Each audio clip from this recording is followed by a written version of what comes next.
Le face-à-face est extrêmement violent. Au milieu des gaz lacrymogènes, les projectiles en tout genre fusent. Sur cette artère d'Hong Kong, les forces de l'ordre chinoises et les manifestants s'affrontent.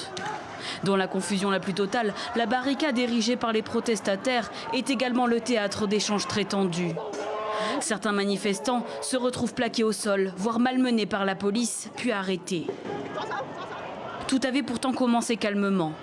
Pour ce 12e week-end de manifestation, une impressionnante foule a défilé dans les rues pour dénoncer à nouveau le recul des libertés et l'ingérence grandissante de Pékin.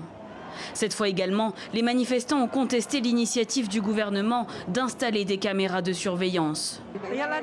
Bien que nous ayons manifesté à maintes reprises auparavant, tant pacifiquement que violemment, le gouvernement ignore complètement nos demandes. Maintenant, ils ont même installé des caméras de surveillance. J'ai l'impression qu'il n'y a aucune garantie pour notre sécurité. C'est un régime diabolique qui utilise les caméras de surveillance pour pister chaque mouvement des citoyens de Hong Kong. Je ne sais pas comment le gouvernement envisage d'utiliser les données de vidéosurveillance. C'est pourquoi nous devons venir dire non à la dictature. En début de journée, l'aéroport fonctionnait normalement malgré une sécurité renforcée.